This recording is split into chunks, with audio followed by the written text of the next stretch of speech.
ये भी कमाल की बात, लोग अपने आप से ही सब समझ लेते। ये समझते कि अर्ध मागधी और संस्कृत भाषा नहीं आता तो दीक्षा कैसे ले सकते, माने दीक्षा को कोई लैंग्वेज से रिलेशन है।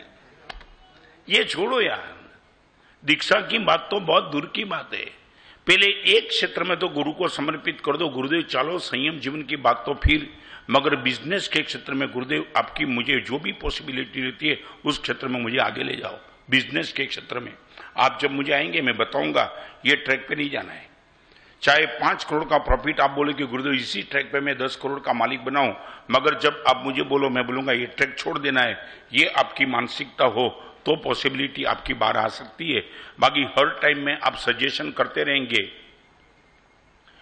पद्म सुंदर है मेरे आचार्य भाई, इनका भाई था दीपक, वह प्रवचन यहां प्रवेश में आया था। मैं आपको बताऊं कि क्या हो सकता है महावीर जी। 21 तारीख से यहां एक तप की शुरुआत होती है, एक उपवास एक व्यासना, एक उपवास एक व्यासना। कई लोगों के मन में ऐसा होता है कि गुरुदेव हमने कभी तप किया ही नहीं, ये 16 दिन क्या कैसा होगा, क्या होगा, करेंगे नहीं करेंगे। बराबर नीलेश, वो दीपक है ना, मेरा चातुर्मास था गुरुदेव के साथ भुवन बानुष्मा के बैंड स्टैंड में। मैं बताऊं कि व्हाट इज द पॉसिबिलिटी। और वो जब चातुर्मास था तो तेले की आराधना माने 3 उपवास, सामुदायिक आराधना चल रही थी, बहुत प्रेरणा की तो दीपक ने शुरू किया। बहुत लोगों ने 200-300 लोगों ने शुरू किया और उसने भी शुरू किया। गुरुदेव तेले का पचकान दे दिया।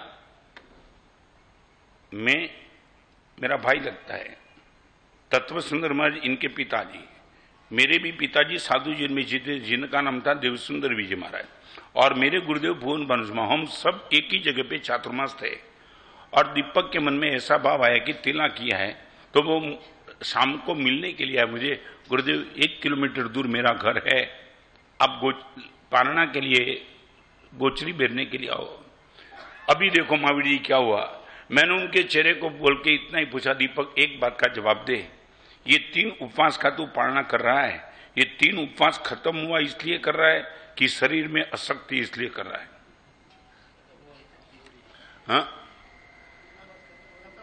खत्म हुआ। सच बोलो, बिजनेस का टाइम हो जाता है तब तुम दुकान बंद कर देते हो, मगर ग्राहक आया तो आगे ही। माने जरूर नहीं कि टाइम ओवर हो गया। मैंने तो दीपक प्रमाणिक था और उसने बोल दिया गुरुदेव शरीर तो आपको कैसा मस्त लगता है ना, मुझे पता भी नहीं लगा कि 3 उपवास हो गया। चलते फिरते दौड़ते ऑफिस में जाता हूं और आपने पूछा तो इनका जवाब है कोई पालना की जरूर नहीं है, मगर 3 उपवास का पचकानता हो गया इसलिए पालना करता हूं। मतलब दीपक एक बात, कब मौका मिलेगा ये? गुरुदेव यहां, मैं यहां, तेरे पिताजी यहां, देव सुंदर में यहां, एक धक्का और, क्या चाहते हो? मैं बोला 28, 3 हुआ तो 8 में क्या दिक्कत है? बोल दिया गुरुदेव एक काम करो 5 का पचकान दे दो, और ये 8 हुआ। 8 उपवास के बाद वो शाम को आया मिलने के लिए, क्योंकि 28 हो गई। और जब आया तो गुरुदेव देखो आपने भुवन बानुष्मा ने परम उदारता कर दी, 8 उपवास बड़े ढंग से हो गया और अभी गुरुदेव कल पालना है। बोला दीपक तू बोला तब पता चला 8 हो गया, लगता कुछ नहीं। उसने बोला गुरुदेव आपको भी नहीं लगता तो मुझे भी नहीं लगता है, एवरीथिंग ओके। मैं बोला दीपक एक धक्का और, क्या करूं? मैं बोला 3 तो कर दे यार, 11 हो जाए। 11 हो गया। और अभी देखो 11 उपवास के शाम को जब मेरे पास आया ना, अपनी बैग में मूंग लेके आया। गुरुदेव अभी कुछ बोलना नहीं।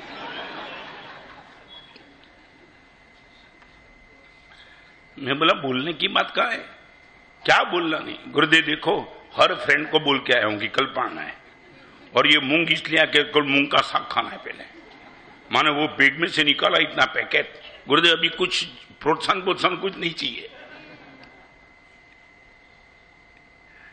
मैंने दीपक कुछ नहीं दूंगा प्रोत्साहन, मगर ये मौका तो देख। बेशरम नहीं था। और उसने पूछा कि क्या? मैं बोला अभी कितना लेना देना मैं नहीं कहूंगा, गुरुदेव के पास जाए। और भुवन बानुष्मा के पास गए। वो तो मेरे से जबरदस्त व्यापारी थे, मैं तो रिटेल में करता, वो तो होलसेल भी करते काम। वो गया और जाने के बाद उसने बोला क्यों दीपक अभी आया? तो उसने बोला गुरुदेव ने मुझे भेजा है। किस लिए भेजा? 11 उपवास हो गया और गुरुदेव चाहते कि मैं और आगे बढ़ूं, गुरुदेव चाहते मैं और आगे बढ़ूं। मेरी तो मानसिकता गुरुदेव ये थी, फ्रेंड्स को फोन कर दिया सुबह आएंगे और ये सब तैयारी हो चुकी, बस सिर्फ आपको बुलाने के लिए आया हूं कि गुरुदेव मेरे घर पे आओ। और गुरुदेव बोलते कि अभी मैं बात नहीं करूंगा वहां। तो दीपक देख, ये बैंडस्टैंड और शांतिनगर भालकेश्वर कितना नजदीक, कब मौका मिलेगा? और ये दो भाई, ये प्रवचन का और सब, ये गुरुदेव दीपक बार बार मौका नहीं मिलता है। और सीधा उसने पूछा गुरुदेव आप क्या चाहते हो? चाहना कुछ नहीं है, 11 का पचकान होलसेल। 11 के बाद मूंग का पैकेट रख दिया अंदर। गुरुदेव एक काम करो, 11 पचकान दे दो। 22 हो गया। और 22 उपवास के बाद जब मेरे पास आया ना, तो उसने बोला अभी कुछ प्रोत्साहन नहीं चाहिए, कल 28 करना ही है, मांस खमण पूरा करना हो। No argument. अभी वो अपने आप से मस्त हो गया। 22 किया तो फिर अभी 30 में कहां लंबा है। और वो 22वें उपवास में भी आया। उसने बोला गुरुदेव ऑफिस भी जाता हूं, प्रत्येकमन करता हूं, 2-2 घंटा परमात्मा की पूजा खड़े खड़े करता हूं। गुरुदेव मैं सोच भी नहीं सकता था कि 3 उपवास का पचकान करने के बावजूद आज 22 उपवास तक मेरे शरीर में ये ताकत, ये स्फूर्ति। गुरुदेव आपकी दृष्टि, गुरुदेव का पचकान और यहां तक पहुंच गया। गुरुदेव अभी एक बात तो पक्का है, 22 करने के बाद गुरुदेव अभी बैठने की बात नहीं है, आप इतना आशीर्वाद दे दो 22 तक ये शाखा बनी रहे, ताकि 30 तक मैं छोड़ने की बात ही नहीं करूं।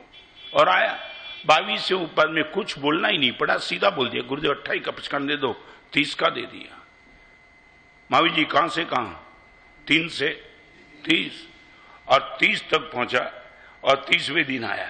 वो तो पता भी था, रोज प्रवचन में भी आता था, वो रोज बोलता था गुरुदेव आपकी कृपा से साता कैसी लगती है?